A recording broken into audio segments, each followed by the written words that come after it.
sababu anahitaji kuongea nasi. Bwana asifiwe.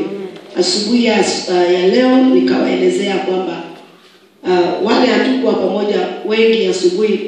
Bwana alikuja na akatuambia hakukuwa na mahubiri, kwamba tupige magoti the whole church ili tukaweza kukiri yale makosa Bwana ameona ndani yetu na vile alituelezea.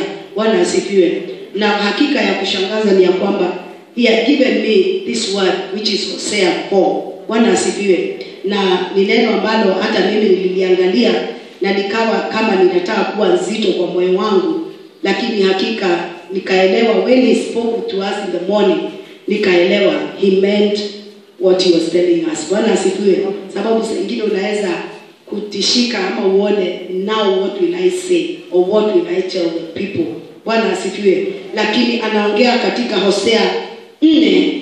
Hebu na tukasikia vile Bwana ananena nasi siku ya leo. Hosea 4. If you're ready there, Brother Petro, can you read for us? Hosea 4, read first and foremost number 1 to 3, and may God bless you.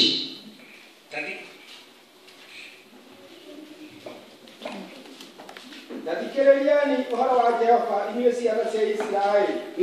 Amu Jehova ena garari nado aria matuire bururi uyu.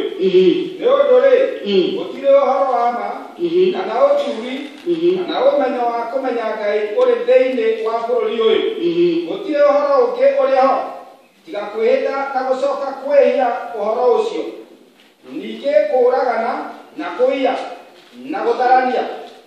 Ado magutokanagira na thakame.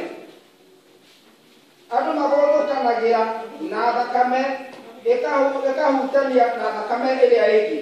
Na ni undu ucio ri bururi ni ukagirika na mundu o wothe uria uturaga kuo ni gwithikira agethikira hamwe na nyamu cia githaka-ini na nyamu cia riera-ini ona ciongoyo cia iria-ini nacio ni guthengio igathengio. Brother, read for us. Lisikieni neno la Bwana, enyi wana wa Israeli. Tulisikie neno la Bwana. Bwana asifiwe. Yuataka tulisikie leo. Hosea akatumwa na akaenda na akanena, lisikieni neno la Bwana, wana wa Mungu. Bwana asifiwe.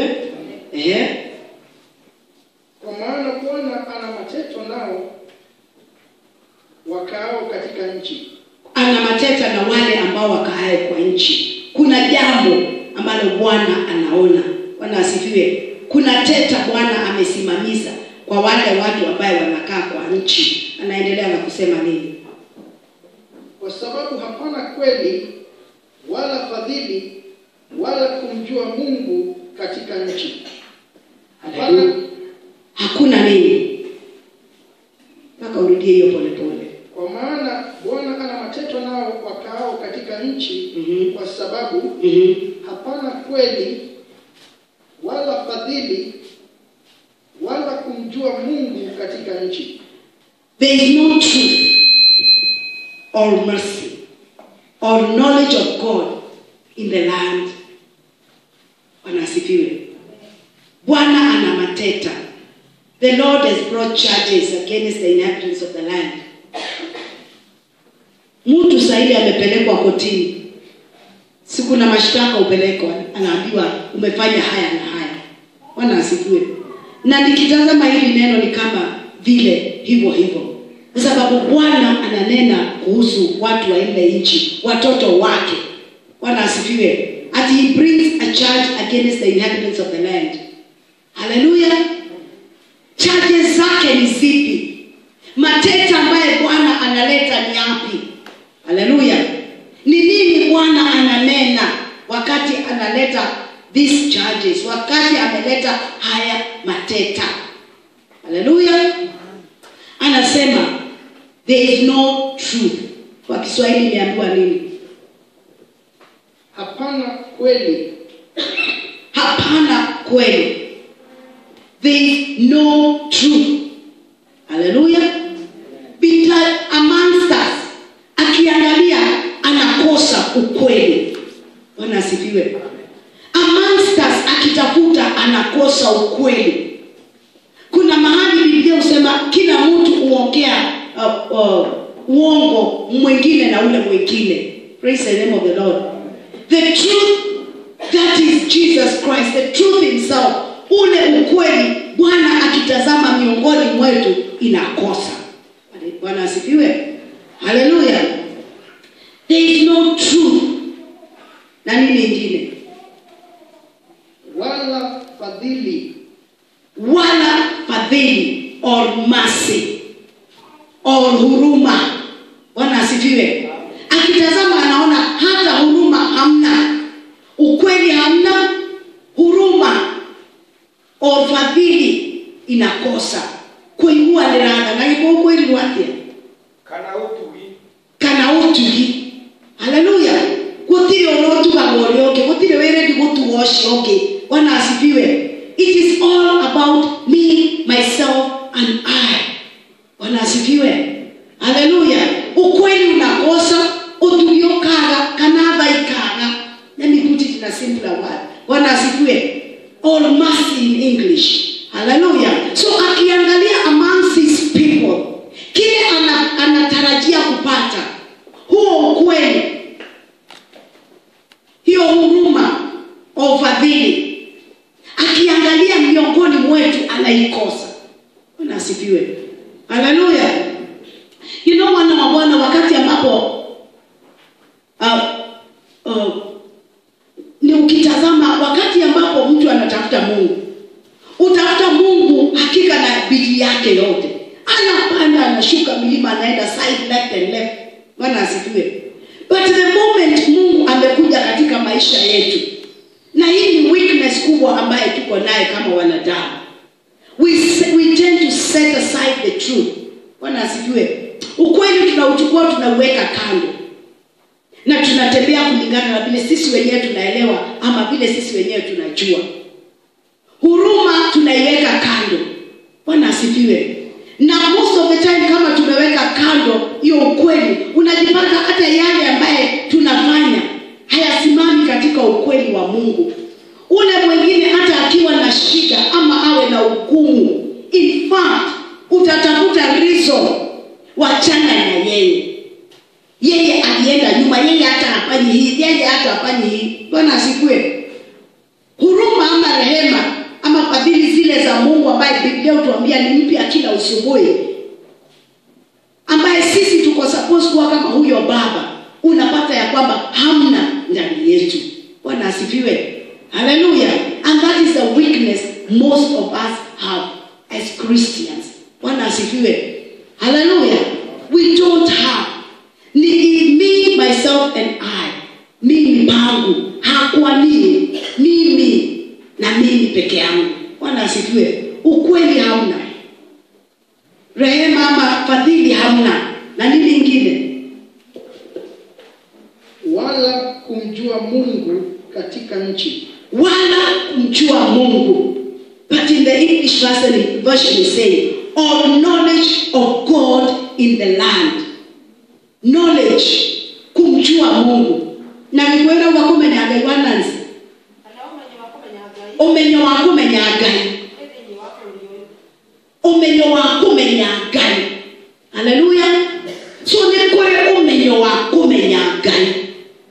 There is a knowledge of God, which is something most of us don't have. Sisemi hata mimi ninayo. Lakini kuna siri katika kujua Mungu. Hallelujah. Bwana asifiwe. And you know, once umejua Mungu, number one, you will fear him. Utaogopa ukiwa na kuogopa. Utatembea ukitetemeka mbele yake. Bwana asifiwe. Hallelujah. Utatembea ukiona ya kwamba anakuona mahali popote ulipo. Utafanya yale unafanya ukijua ya kwamba hakika Mungu ananiona. Bwana asifiwe. Hallelujah.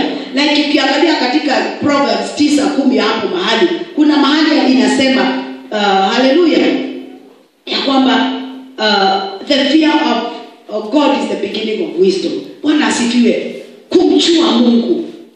So when hatuna ukweli ndani yetu, hatuna fadhili ndani yetu, na hatuna hata umeitwaje na Kiswahili? Kumjua Mungu. Hatuna kumjua Mungu. Hakiri no menyo wako menyagai tuko atinde. Bwana asifiwe. Tuko katika shida wakati ambapo hatumjui Mungu. When we don't have the knowledge of God. Unatembea duniani tu utembee. Unasema umeokoka tu because watu wanasema umeokoka. But God anahitaji pawe na relationship katikati yako na yeye. Ya kwamba ukimjua, hata kama unapatana na nini, hata kama umesimama wapi, umejua Mungu vile anahitaji na unajua vile Mungu anataka kutoka kwako. So you will stand in the gap ile Bwana anahitaji kukupata. Bwana asifiwe. Haleluya. Utasimama mahali Bwana anahitaji akupate. Utatenda yale Bwana anataka utende. Utatembea kulingana na vile Bwana anataka wewe utembee. Na kwa sababu hatumjui Mungu, tunajipata wakati mwingi tunasimama na yale sisi tunajua. In fact, most of us, hata tukiangalia Biblia, sisi huenda kutafsiri kulingana na vile mimi nafikiria iko supposed kutafsiriwa. Si ndio? Bwana asifiwe. Na tafsiri mara nyingi unapata ni nyingi. Mtu akasimama hata kunena ama labda kutoa kuhubiri, tunajipata tunaongea kulingana na vile mimi naona inafaa kuwa, ama vile nadhania ndio ilikuwa inamaanisha. Bwana asifiwe. Haleluya. But hapa tuko katika hatari kubwa because unaona neno linasema hamna, there is no knowledge of God. Utile no menyo wako menyagai. Haleluya. Bwana asifiwe. So wana wa Bwana wacheni tusisimame katika hatari kama hiyo. Tuwe kasimama katika ukweli. Tuhurumiane. Tuanze kuomba Baba. Si mwenyewe amesema katika James. Haleluya. If we have no wisdom, pray na nitakupatia kwa ukarimu. Yeye upeana kwa ukarimu. Si ndio neno imetuambia? Anamatare no tare oge. Ni ahoe gainie ukwe. Osiohea na anotana. Ni woki thei wa James. Bwana asifiwe. Haleluya. So wakati ambapo unasikia kwamba huelewi jambo, omba Mungu. Mfalme Solomon akaelewa na akamwambia Bwana, hii njia sitatembea. Umeniita ndio mfalme, lakini ningetaka niwe nikijua kutoka kwako. Bwana asifiwe. Hata nasi plus mimi hapo imefika wakati wacheni tuombe Baba atupatie knowledge yake. Tujue yeye, tuelewe mambo kupitia yeye. Na wakati ambapo tutaelewa mambo kupitia Mungu, ni mambo mengi sana tutaepuka hii dunia. Ni uchungu mwingi sana tutakuwa wa kuepuka na kuondokea. Ni mambo mengi mazito ambayo utaepuka na kuondokea. But because we do not have the knowledge of God, unapata mara nyingi tunasimama tukiwa miguu apande. Mara tuko pande hii, mara tuko pande hii. Na ndio unaona wave inakuja. Any type of wave inabeba. Kama tukiambiwa kuna jambo mpya imeanza na watu wanahitaji mfanye hii, kienyeji yetu inafanya hivi, babu walisema maana nini na tufanyeni hivi, familia yetu inatakiwa ifanye hii. Na unajua because we have no knowledge of God, sisi tujipata tumeingiana na ile jambo. Mara nyingi unaenda kurausha hata maugumu, unaenda kurausha hata maroho ambazo haukuwa supposed uraushe, inaanza kukufuata nyuma. Na because you have no knowledge of God, unajipata wewe unashiriki katika mambo ambayo haufai kushiriki. Praise the name of the Lord. Hallelujah. So Bwana anaangalia na anaona. Hallelujah. Bwana asifiwe. Bwana anatutazama na ndio anasema hapa Hosea akinena, waambie, hear you people, anasema sikizeni vema. Hallelujah. For the Lord brings a charge against the inhabitants of the land. There is no truth or mercy or knowledge of God in the land. By swearing and lying, killing, stealing, and committing adultery. Have you read there? Hapana neno ila kuapa kwa uongo na kuvunja ahadi na kuua na kuiba na kuzini, kuruka mpaka na damu kugusana na damu. Bwana asifiwe. Haleluya. Ati hapana nini? ila kuapa kwa uongo. Hapana neno ila kuapa kwa uongo. Hello? Hapana neno ila kuapa kwa uongo. Praise the name of the Lord. Hallelujah. Ila tu kuapa kwa uongo. Hallelujah. Bwana akitazama anaona. Hamna. Ila tu kuapa kwa uongo. Because look, we don't have the knowledge. Hatuna kumjua Mungu huyu. Tunajipata tunaendelea na kuongea na kuapa kwa uongo. Asubuhi hapa nimesikia tukikanywa. Wengine tumechukulia responsibility ya kuwa ni kana kwamba sisi ndio wachungaji wa wengine. Si nimesikia kama Roho amenena hivyo asubuhi. Kwa hiyo kuna wale wanachukulia jukumu na anasimama na anajipiga kifua na anaongoza wale wengine. Yeye amejua. Makio. Kuna mahali Biblia imeniambia vizuri. Kusema Mungu amesema na hajasema ni laana. Haleluya. So ni mara nyingi wengi tunajipata katika laana. Because tumejichukulia ama tunaona sasa tunachukua jukumu ambaye sio yetu. Because Biblia imetuambia nimegusoma hapo tena.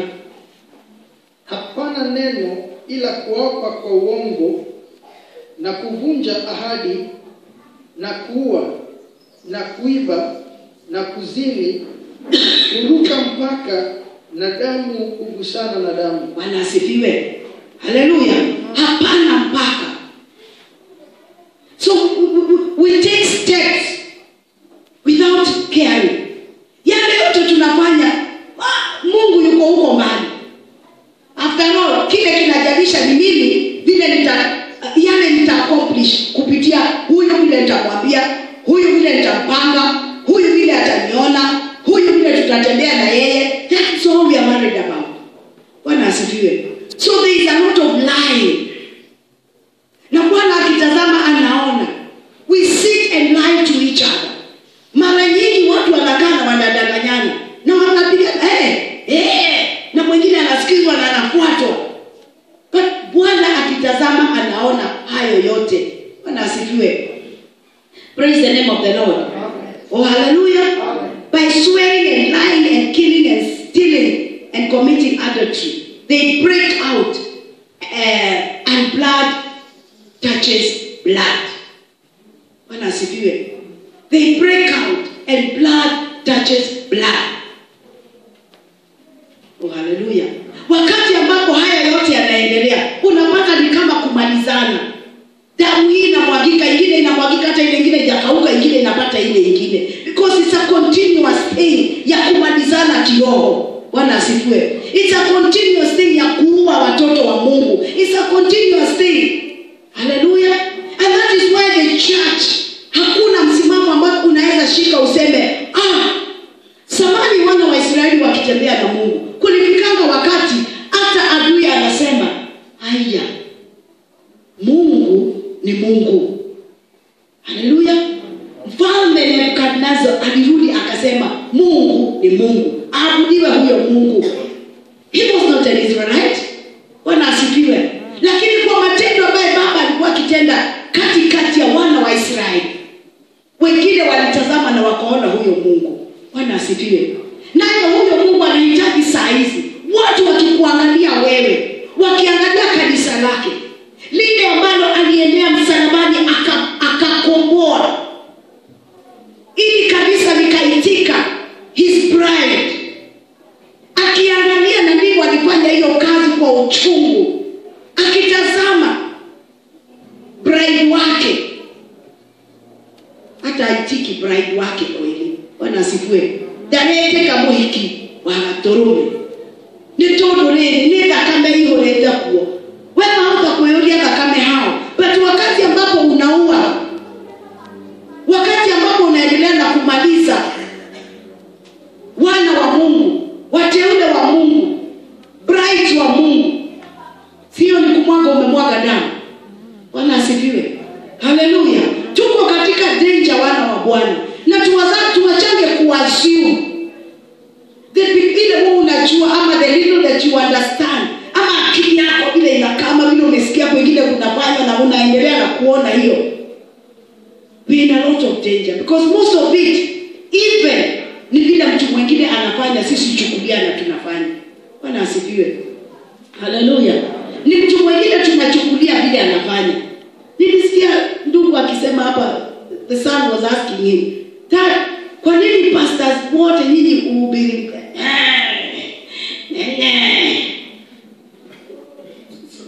No, now utajibu mtoto aje. Na ni kweli swali, not very true. But what am I saying? It's because we look at what maybe ninafanya, unaona that is God. But that is not what God has given us. Ndio tunaambiwa knowledge ya Mungu tuombe tuwe nayo. Tusije tukafika mahali pa kudanganyana. Ninaweza simama hapa na nifanya mwanze kuona ni kama kuna jambo inafanyika, because I am lying. It's not it. Hallelujah. Na kama roho hayuko, kama hakuna hiyo power hakuna, kama hakuna jambo fulani hakuna, why would I want to lie? Wacha nikae hivyo mpaka siku ile Bwana akitaka kuonekana ataonekana. Bwana asifiwe. Walitembea na Maria ya Israeli until the time ilitakikana ajionyeshe, akajionyesha.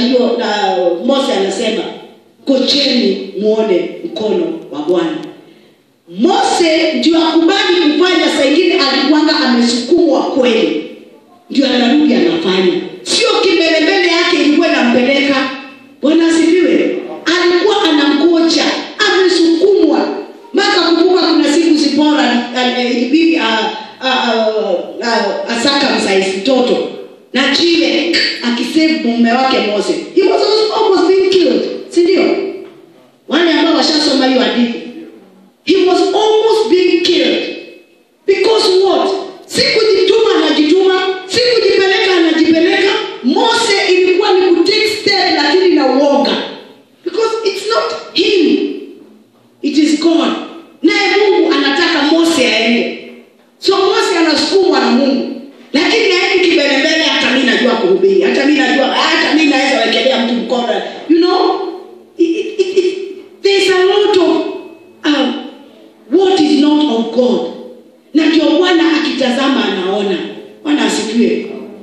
On top of that, tunaonekana saa ingine tunatoka katika njia ya Bwana, tunaanza kwenda kwa miungu mingine. Tunakuwa proper adulterers.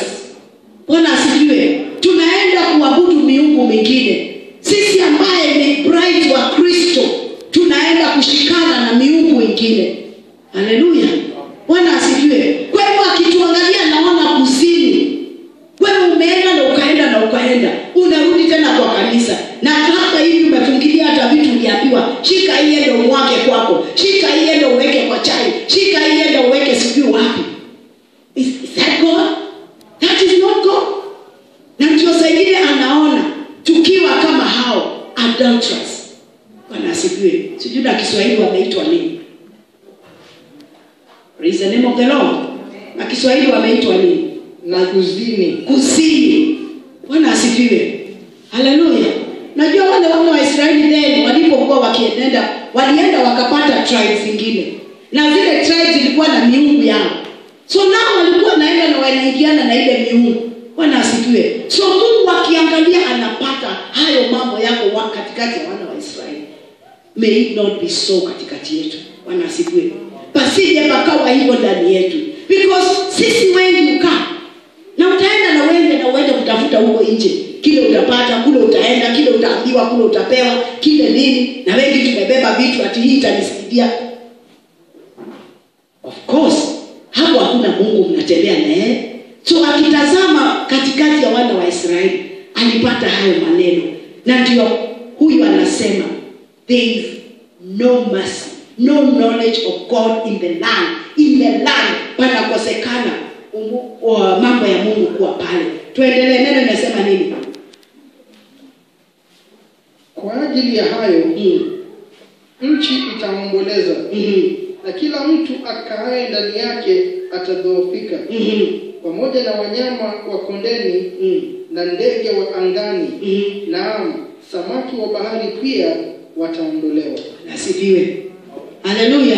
So katika haya yote Bwana anaona katikati yetu these consequences. Haleluya. Mungu, Mungu habariki ile sio yake. Mungu halindi yule sio wake. Mungu hafichi yule sio wake. Na kwa sababu sisi ni wake, ndio unaona akija na kutuonya na kuturudisha kwake. Bwana asifiwe. Haleluya. Because as long as haupo pale, umetoka nje, wewe sasa umekuwa target ya shetani. And as long as wewe ni target ya shetani, Mungu hawezi kuingilia. Because already wewe mwenyewe ndio ulijitoa katika njia zake Mungu. Bwana asifiwe. Wewe mwenyewe ndio umekataa kukaa kama vile Bwana anataka ukae. Hello? Bwana asifiwe. Na ndio unaona akija akionya. Because these are the very things asubuhi amekuja na akatuelezea. Bwana asifiwe. So wana wa Bwana, wacheni turudi. Kusija na kuwa na kukaukiwa. Tusije tukawa na magumu. We might call the land, but wewe kwako is the land that God is talking about. Bwana asifiwe. Katika maisha yako kusije kukaonekana ugumu ambaye wewe mwenyewe utauliza unatoka wapi. Lakini tazama, there is no truth, there is no mercy, there is no knowledge of God. Because if we have the knowledge of God, we will not be adulterous. Bwana asifiwe. Tutaogopa kudanganyana, tutaogopa kuenenda Kongo, tutaogopa kuinamia miungu. Bwana asifiwe. Hallelujah. If we have the knowledge of God, wale wote ambao walitembea na Mungu with the knowledge of God. Look at somebody like Paul. Paka inafika anasema kuishi kama ni sawa, kama ni kufa sawa. Mimi sishuki sasa, nishamjua huyo Mungu. I have the full knowledge. Wengine alikuwa akisema hata sijasikia but naelewa hii ndio iko supposed kuwa. Paul akaanza kuwa na revelation za Mungu one after the other. Bwana asifiwe. Akaanza kufunuliwa mengi. Bwana asifiwe. Kwani hatutamani kufunuliwa? Tuelile ile kukuelelio nega ile. Tunyotagira kweo nega. Mayake. Hallelujah. Is it just about me, myself, vitu vyangu, vile nakaa, maisha yangu, pesa, biashara, nothing else? Bwana asifiwe. Because katika hayo ndio inafanya tutoke katika njia zake Mungu. Na tazama katika kutoka kuna ugumu. Mungu na aturehemu na atuhurumie sana. Bwana asifiwe. Haleluya. Number 4 tunaambiwa nini? Mundu niagetige gukararania ona kana mundu akararanie amure ando aku matarie taria magikararania na muthĩnjĩri Ngai nawe ri nikuhigwo ukahigwo kuguru muthenya na munabii onake akahigwo hamwe nawe utuku ona nyukwa niakamũnina andu akwa maninagwo ni undu wa kwaga umenyo tondu ni ukiregete umenyo ri ona nie ngakũrega utige gutuĩka mũthĩnjĩri Ngai wakwa ona atĩ ni ukiriganĩirwo ni watho wa Ngai waku ri ona nie ni ngakĩriganĩrwo ni ciana ciaku. Amen. O kũringana na ũrĩa ciaingĩhĩirio rĩ no taguo cianjĩhagia nĩkĩo ngagarũra riri wacio ũtuĩke thoni cio nĩ kwĩhũnia ciĩhũnagia na wĩhia wa andũ akwa na igakorokera waganu wao ona ngoro ciao. Turenda ukinye 8. Hiyo ndio 8. Bwana asifiwe. Soma kwa Kiswahili. Walakini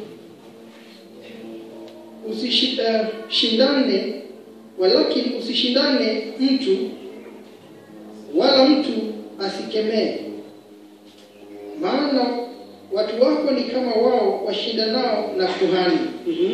Na wewe utajikwaa wakati wa mchana, na nabii naye atajikwaa pamoja nawe wakati wa usiku.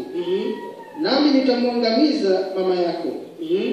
Watu wangu wanaangamizwa kwa kukosa maarifa. Bwana asifiwe. Haleluya. Unapata ya kwamba inafika wakati ambapo sasa ni kushindana na kuvurutana na ule ambaye ameitwa priest ama ule umepewa awe mchungaji. Because that is what happens. Kuna kuvurutana, we all know. Si ndio? We all have our own understanding. Kwa hivyo kunaye kuvurutana na kuwa ya kwamba hatusimami. Let no man strive nor approve another. Number 4, soma tena. Walakini asishindane mtu wala mtu asikemee, maana watu wako ni kama wao washindanao na kuhani. Watu wako ni kama wao washindanao na kuhani. Ati mtu asifanye nini tena? Walakini asishindane mtu. Asishindane mtu. Asishindane mtu. Hallelujah. This journey is not a competition. Bwana asifiwe. Sio competition. Hii kazi ilimalizwa na mwenyewe na akaenda akakaa katika right hand side ya Mungu. Alisema it is finished. Hello. So hamna mashindano iko hapa. Hamna mashindano ya kwamba mimi ni more superior than the other. This is brotherhood and sisterhood in Christ. Bwana asifiwe. Hallelujah. So haya mashindano ndio hayatakiwi kuonekana. But the sad thing is, mimi nataka nionekane, nijulikane, munielewe na munione vile mimi ni mimi. But haya maneno kweli kuna mahali sisi tunaingilia. Kunaye mmoja wetu kweli alienda msalabani. Kunaye mmoja wetu kweli alikufa na akafufuka. Hallelujah. Kunaye mahali Mungu Yesu mwenyewe aliwaambia, wewe enda, wewe ni mkubwa kushinda hawa wengine. They even tried. Yesu ni nani atakuwa mkubwa ukiondoka? He showed them. For example, kaweka taulo, akaanza kuosha miguu. Mpaka Peter anasema, mimi utaniosha sasa. Why? Ni nini Yesu alikuwa anaoneshana? Bwana asifiwe. Hii njia hakuna mkubwa, hakuna mdogo. Hii njia ni njia ya brotherhood na sisterhood. Bwana asifiwe. Hii njia ni njia ya upendo. Hii njia ni njia ya huruma. Hallelujah. Na wakati tutaelewa hii njia vile iko, wakati tutakuwa na hiyo knowledge ya Mungu, kujua Mungu, umenya wako menyagai, nitobokenera rugendo ruru. Bwana asifiwe. Because hakutakuwa na mkubwa, hatutakuwa na mashindano, hatutakuwa na kudanganyana wenyewe kwa wenyewe. Hallelujah. Bwana asifiwe. Because that is what tunakatazwa, na ndio unaona tukikemewa kuhusu. Bwana asifiwe. Hallelujah.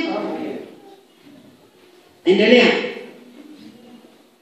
Walakini asishindane mtu wala mtu asikemee, maana watu wako ni kama wao washindanao na kuhani. Na wewe utajikwaa wakati wa mchana.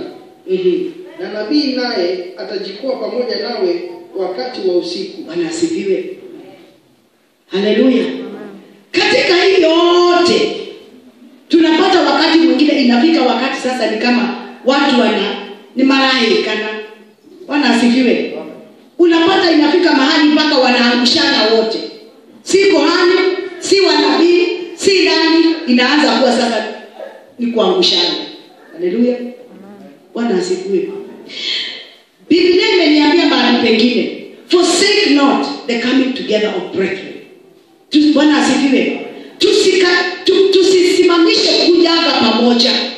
Because katika kuja pamoja tunawekana nguvu. Bwana asifiwe. Si kuja ili tukashindane, tukaangushane, tunamalizana. No, ni kuja pamoja, tukajengane, tukawekane nguvu. Tukitoka hapa tunatoka tukiwa watu ambaye wako equipped.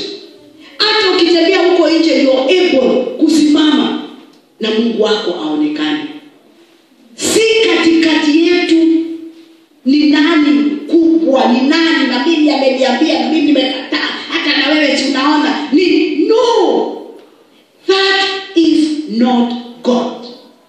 Na hiyo sio njia ile Yesu ametuitia. Praise the name of the Lord. Hallelujah. Na ndio unaona akija kutufanya, because yeye anataka kushuka apate tukiwa mmoja. Ama hakusema nitakuja wakati mtakuwa nini? Moja. So wakati ambapo tumeingia na tuko mmoja,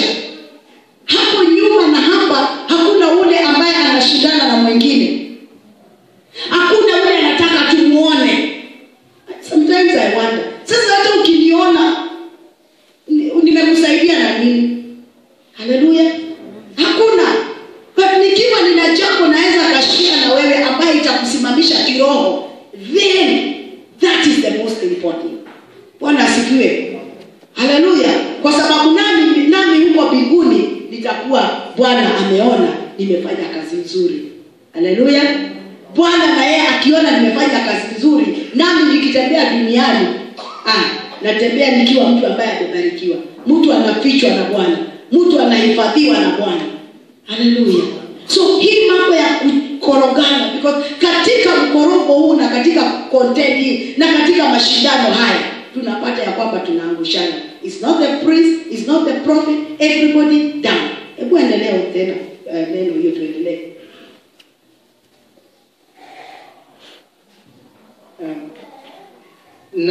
Nabii naye atajikoa pamoja nawe wakati wa usiku.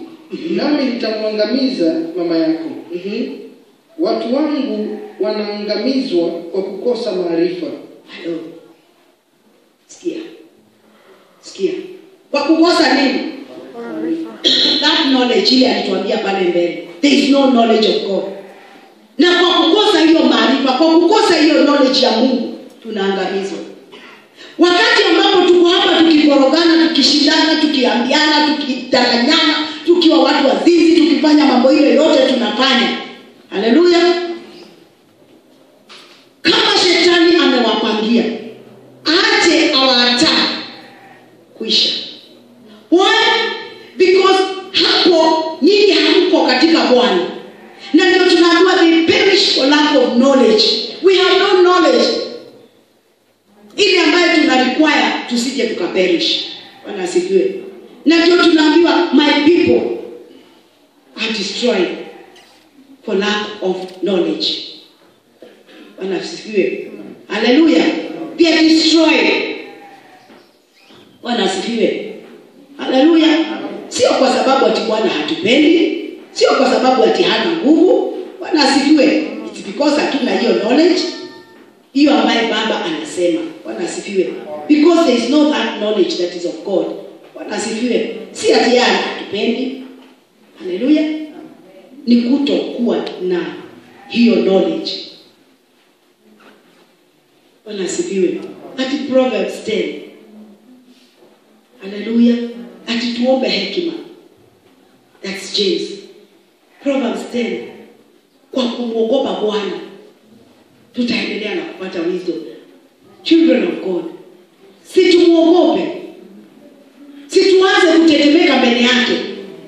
Because hebu niulize, wakati ninaenda kumfanya huyu vibaya, ama naendelea kukua ni kama ninamletea maneno ambayo haifai, ama ninaenda na huko kufanya idolatry, kutafuta kwa miungu ambayo haifai, ama niko na mambo yangu ambayo haifai. Bwana asifiwe.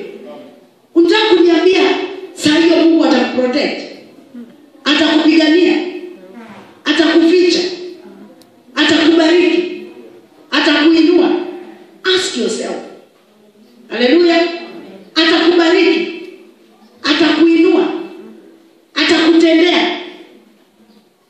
Haleluya. Bwana asifiwe. Wacheni turudi kwa Mungu, tumuogope.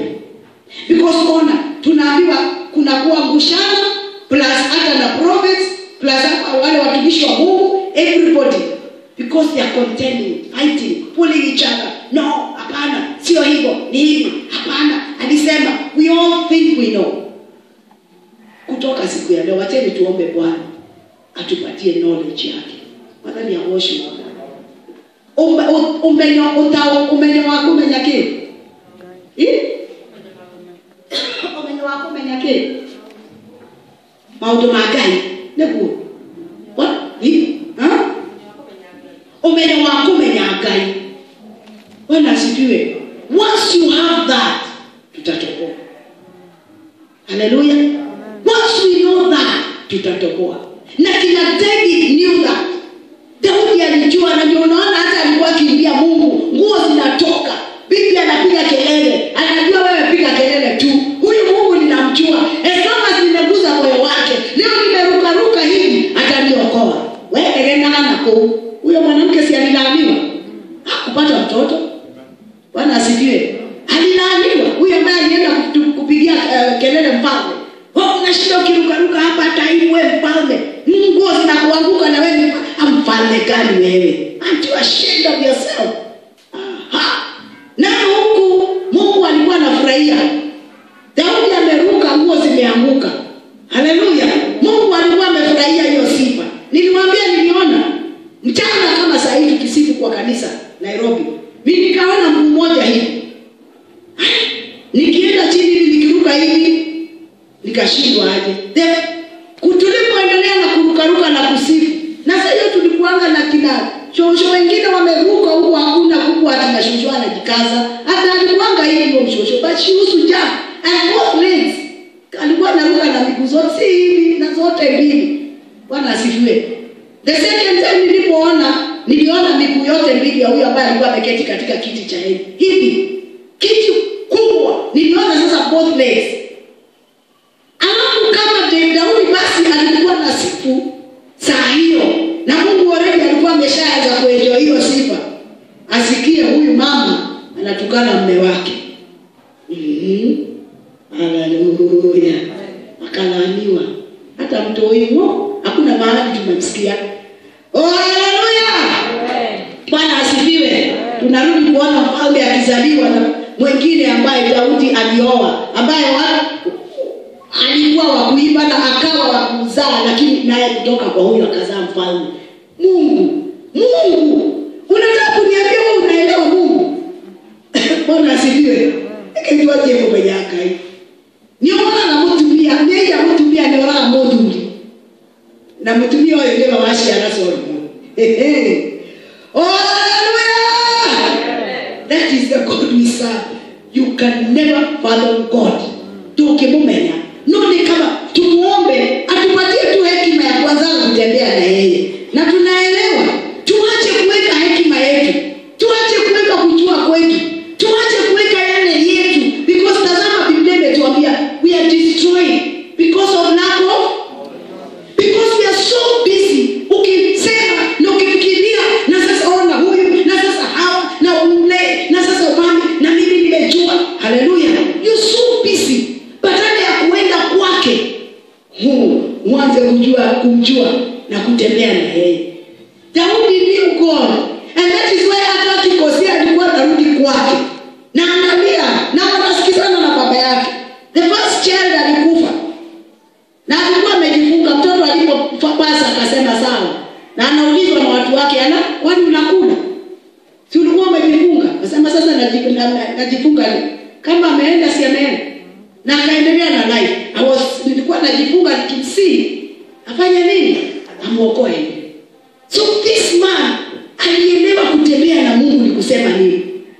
Alielewa Mungu na alikuwa anaguza moyo wake. Haleluya. Hiki turukie koreanga hii. Hiki tu yeye kumenya mwito. Hiki tu yeye onge mwito. Hiyo tu inatufanya tu. Imagine, mimi nimesikia uchungu asubuhi ya leo wakati tumekuja kuwa fire. Bwana asifiwe. Hakika nikajua, oh, this is what you're talking about God. Bwana asifiwe. Turudini kwake. Tutembeeni na yeye kama vile anataka. Imagine ukimuomba atakupa kuelewa.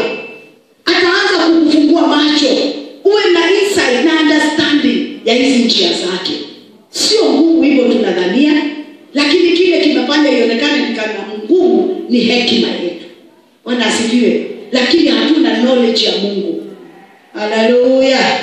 Bwana asifiwe. We have no knowledge of God. Umesoma 6 mpaka wapi? Watu wangu wanaangamizwa kwa kukosa maarifa.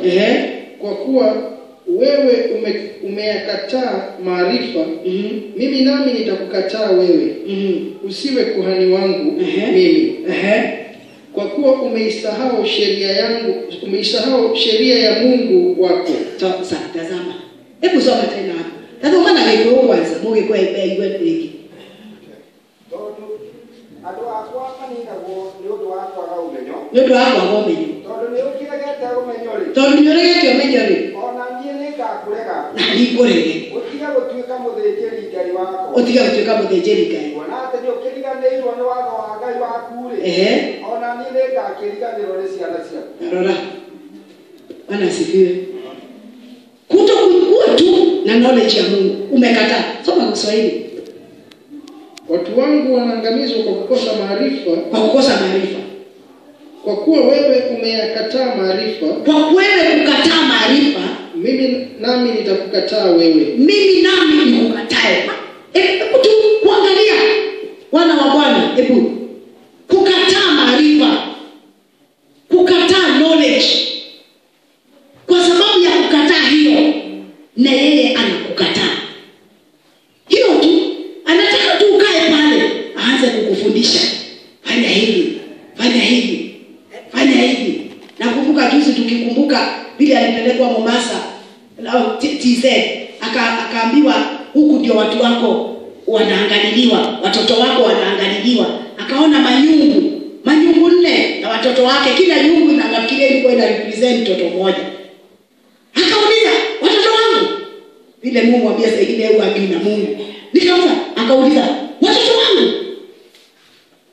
Sasa akaanza kwenda kwa zile manyungu, akaambiwa sasa umekuwa na hasira because umesikia ni watoto wangu. Haleluya. Kaambiwa usiende kwa hasira. Go with my power and authority. Haleluya. Bwana asifiwe. That is part ya hekima ya Mungu. Hiyo ni part ya ongea utwalana na Ngai. Ni haraka hii. Tuhaje na haraka. Jere ule utaraigwa githwe ni wega. Via na hinya na wathani wako. Bwana asifiwe. So akapewa maarifa ya kutenda pale kubomoa. Na alipo pale aenda akabomoa zile nyungu. Bwana asifiwe. Haleluya. Alisema na alikuwa ameambiwa na usiangalie. Akasema lakini jicho bado iliona. Na akaona huko kitu ya red inachebuka, very red, hot. Bwana asifiwe. Lakini wakati alienda pale with the authority and the power, he was able kubomoa zile nyungu. Bwana asifiwe. Zilikuwa zinachemshwa. Haleluya. Hiyo ndio example ile Mungu anataka. Because if we go na vile mimi najua, because Mungu mwanadamu anajua nini? Ataniona. Ni mimi amefanya hivyo. Ni mimi amelaani. Ni mimi ameongea kuhusu. Ni maisha yangu ameingilia. Ataniona. Ndio utokewe. Kama huyu. But imagine aliyewa Mungu hawezi afford kwenda hivyo. Utaafford kwenda kulingana na vile Baba amesema utembee. So katika hii situation Mungu anataka ufanye hivi. Katika hii jambo Mungu anataka ufanye hivi. Tembea hivi. Haleluya. So hivyo ndio Baba anataka. Na amesema soma kwa Kiswahili tena.